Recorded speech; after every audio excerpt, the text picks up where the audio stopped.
Friends, இந்த வீடியோவில் வந்து ப்ரீவியஸ் இயர் கொஸ்டின்ஸ் வந்து ஜென்ரல் ஸ்டடீஸ் வந்து பார்க்க போகிறோம். ஃபர்ஸ்ட் கொஸ்டின், இந்தியாவில் வறுமை பற்றிய புள்ளி விவரங்களை திரட்டும் நிறுவனம் வந்து எது அப்படின்னா NSSO, national sample survey organisation தான் வந்து வறுமை பற்றிய வந்து புள்ளி விவரங்களை வந்து திரட்டுறாங்க.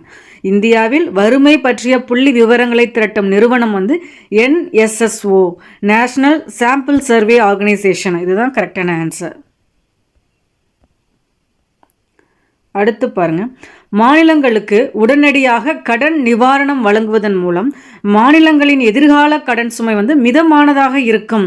இது யாருடைய கூற்று அப்படிங்கிறாங்க? டாக்டர் சி ரெங்கராஜன் அவர்களுடையது. மாநிலங்களுக்கு உடனடியாக கடன் நிவாரணம் வழங்குவதன் மூலம் மாநிலங்களின் எதிர்கால கடன் சுமை வந்து மிதமானதாக இருக்கும். இது யாருடைய கூற்று அப்படின்னா வந்து டாக்டர் சி ரெங்கராஜன். அடுத்து பாருங்க, இந்திய ரிசர்வ் வங்கியோட முக்கிய பணிகள் வந்து கொடுத்துருக்காங்க. அதில் எது வந்து சரியானது அப்படிங்கிறாங்க? ஆப்ஷனில் என்ன கொடுத்துருக்காங்க? பணம் வந்து வெளியிடுதல், பாதுகாப்பு பெட்டகம், கடன் கடிதம், வங்கிகளின் வங்கி. இந்த 4 ஆப்ஷனில் வந்து ரிசர்வ் வங்கியோட பணி வந்து எது, அதில் எது கரெக்டானது அப்படின்னு கேட்டால் பணம் வெளியிடுதல், வங்கிகளின் வங்கி. இது 2 தான் கரெக்டு. 1 and 4 மட்டும்தான் கரெக்டுங்கிறாங்க. இந்திய ரிசர்வ் வங்கியின் முக்கிய பணிகள் வந்து பணம் வெளியிடுதல், வங்கிகளின் வங்கி.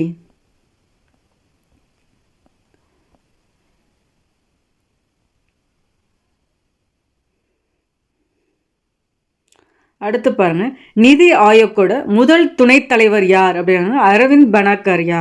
நிதி ஆயோக்கின் வந்து முதல் துணைத் தலைவர் யார்? தலைவர் அப்படின்னாவே நமக்கு வந்து PM வருவாங்க. முதல் துணைத் தலைவர் யார் அப்படின்னா வந்து அரவிந்த் பனாகரியா.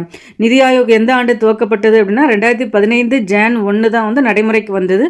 அதன் முதல் துணைத் தலைவர் யார் அப்படின்னா வந்து அரவிந்த் பனாகரியா. அடுத்து பாருங்க, மத்திய நுகர்வோர் பாதுகாப்பு குழு கூட்டம் வருடத்திற்கு வந்து எத்தனை முறை நடத்தப்பட வேண்டும் அப்படின்னாங்க? ஒரு முறை தான் நடத்தப்பட வேண்டும். மத்திய நுகர்வோர் பாதுகாப்பு குழு கூட்டம் வருடத்திற்கு எத்தனை முறை நடத்தப்பட வேண்டும் அப்படின்னா வருடத்திற்கு ஒரு முறை நடத்தப்பட வேண்டும் அப்படிங்கிறாங்க. மத்திய நுகர்வோர் பாதுகாப்பு குழு கூட்டம் வருடத்திற்கு ஒரு முறை நடத்தப்பட வேண்டும். அடுத்து பாருங்க, தகவல் பெறும் உரிமை சட்டம் வந்து 2005 இந்திய அரசியலமைப்பின் டேஸ் விதிக்கு ஒரு சிறந்த கட்டமைப்பை வந்து வழங்குகிறது அப்படின்னா ஆர்டிகிள் 19க்கு தான் சொல்கிறாங்க. தகவல் பெறும் உரிமை சட்டம்னா 2005ஆம் ஆண்டு தான்.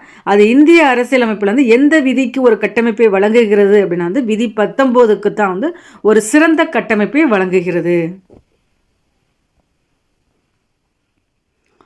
2005ஆம் ஆண்டு தகவல் பெறும் உரிமை சட்டம் வந்து டேஸ் அட்டவணைகளை கொண்டதாகும் அப்படின்னா வந்து 2 பகுதிகள் கொண்ட அட்டவணை கொண்டதான் வந்து தகவல் பெறும் உரிமை சட்டம் அப்படின்னா. ஸோ ஆர்டிக்கிள்னா 19 1ல் A வரும். சப்டிவிஷன் 1ல் A தான் தகவல் பெறும் உரிமை சட்டம் 2005. அட்டவணைனா 2 பகுதிகள் அட்டவணை கொண்டது தான் வந்து தகவல் பெறும் உரிமை சட்டம். அடுத்து பாருங்க, கீழ்காண்பனவற்றுள் லோக்சபா சபாநாயகர் தனது ராஜினாமாவை யாரிடம் அளிப்பார் அப்படின்னா வந்து துணை சபாநாயகரிடம் தான் அளிப்பார். ஸோ லோக்சபா சபாநாயகர் வந்து அவரோட ராஜினாமா வந்து யாரிடம் அளிப்பார் அப்படிங்கிறதான் கேள்வி. துணை சபாநாயகரிடம் தான் வந்து தனது ராஜினாமாவை அளிப்பார். அடுத்து பாருங்க, மத்திய அரசாங்கத்தின் கீழ் வரக்கூடிய துறைகள் வந்து எது அப்படின்னா வந்து வங்கித்துறை அப்படின்னா. ஸோ வங்கித்துறை, விவசாயத்துறை, சிறைத்துறை, பொது உடல் நலம். இதில் வந்து எது மத்திய அரசாங்கத்தின் கீழ் வருகிறது அப்படின்னா வந்து வங்கித்துறை தான் சொல்கிறாங்க. மத்திய அரசாங்கத்தின் கீழ் வரக்கூடிய துறை வந்துன்னா வங்கித்துறை. தகவல் அறியும் உரிமை சட்டம் எந்த ஆண்டு நடைமுறைக்கு வந்தது? ஒரே கொஸ்டின் பேப்பரில் தகவல் அறியும் உரிமை சட்டமே 5 கேள்விகள் இடம்பெற்றிருக்கு பார்த்துங்க. நடைமுறைக்கு வந்தது அப்படின்னா வந்து அக்டோபர் 12, 2005. ஆர்டிக்கிள் 19 எத்தனை அட்டவணைகள்னா 2 பகுதிகளை கொண்ட அட்டவணையை கொண்டதான் தகவல் அறியும் உரிமை சட்டம். நம்ம கேள்வி, தகவல் அறியும் உரிமை சட்டம் நடைமுறைக்கு வந்த ஆண்டு அக்டோபர் 12, 2005.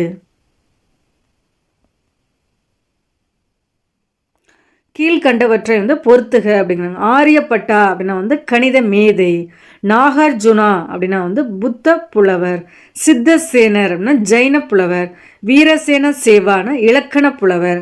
திருப்பி கேட்கலாம், நோட் பண்ணிக்கோங்க.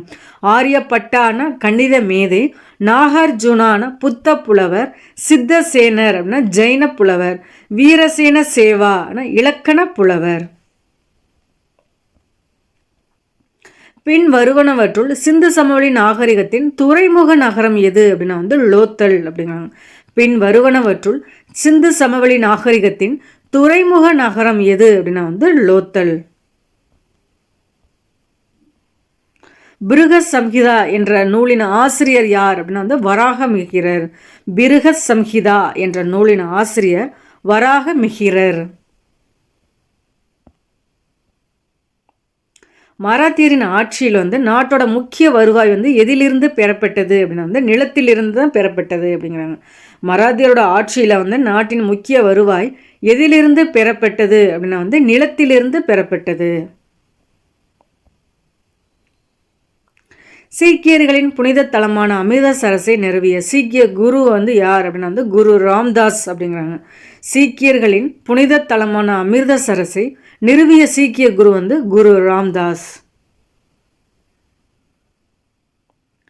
கீழே கொடுக்கப்பட்டுள்ள ஆறுகளில் தென்னிந்தியாவின் கங்கா அப்படின்னா வந்து கோதாவரி தான் சொல்லுவாங்க. தீபகற்ப இந்தியாவிலே பாயும் மிக நீளமான ஆறு அப்படின்னாலும் கோதாவரி தான் வரும். தென்னிந்தியாவில் வந்து தென்னிந்தியாவின் கங்கா என அழைக்கப்படுவது வந்து கோதாவரி அப்படிம்பாங்க. தமிழ்நாட்டின் கிழக்கு பகுதிகளுக்கு அதிக அளவிலான மழைப்பொழிவினை கொடுக்கும் காற்று வந்து எவை அப்படின்னா வந்து வடகிழக்கு வறண்ட காற்றுகள் அப்படின்னாங்க. தமிழ்நாட்டோட கிழக்கு பகுதிக்கு அதிக அளவிலான மழைப்பொழிவினை கொடுக்கும் காற்று வந்தோன்னா வடகிழக்கு வறண்ட காற்று. வேளாண் நடவடிக்கைகளுக்கு அதிக அளவில் வந்து நீர் தேவைப்படும் ஒரு பயிர்னா வந்து கரும்பு தான் வந்து சொல்கிறாங்க.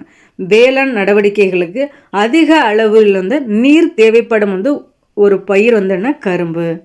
ஸோ அதிக அளவில் நீர் தேவைப்படுறது வந்து கரும்புக்கு தேவைப்படுது அப்படிங்கிற மாதிரி. இந்தியாவில் வந்து நகரமயமாக்கல் வந்து துரிதமாக காணப்பட்ட காலம் வந்து எது அப்படின்னா வந்து 1961 அப்புறம் தான் வந்து நகரமயமாக்கல் வந்து ரொம்ப அதிகமாக காணப்பட்டிருக்கு அப்படின்னாங்க. இந்தியாவில் நகரமயமாக்கல் துரிதமாக காணப்பட்ட காலம் வந்து 1961 பிறகு. கல்கத்தாவிலிருந்து டெல்லியை பிரிட்டிஷ் இந்தியாவின் தலைநகரமாக மாற்றப்பட்ட ஆண்டு ரொம்ப முக்கியமான கேள்வி பார்த்துங்க. 1911. ஸோ கல்கத்தாவிலிருந்து டெல்லியை பிரிட்டிஷ் இந்தியாவின் தலைநகரமாக எந்த ஆண்டு மாற்றப்பட்டிருக்கு அப்படின்னா 1911. பரப்பளவில் வந்து 2வது பெரிய இந்திய மாநிலம் வந்து எது அப்படின்னா வந்து மத்திய பிரதேசம். பரப்பளவில் 2வது பெரிய இந்திய மாநிலம் வந்து மத்திய பிரதேசம். மத்திய பிரதேசம் தான் 2வது பெரிய மாநிலம் பரப்பளவின் அடிப்படையில் அப்படிங்கிறாங்க. தமிழ்நாட்டில் ஒருங்கிணைந்த ஊட்டச்சத்து திட்டம் டேஸ் அவர்களால் அறிமுகப்படுத்தப்பட்டது அப்படின்னா வந்து டாக்டர் எம்ஜி ராமச்சந்திரன். அந்த இயர் தெரிஞ்சிருந்தால் கூட நீங்கள் கண்டுபிடிச்சிடலாம். ஏன்னா 1980 தான் வந்து ஒருங்கிணைந்த ஊட்டச்சத்து திட்டம் அப்படின்னு கொண்டாந்துருப்பாங்க. ஸோ 77 to 87 வரையுமே 86 வரையுமே எம்ஜிஆர் அவர்கள் தான் இருந்திருப்பாங்க. அதை வச்சு கூட நம்ம சொல்லிடலாம்.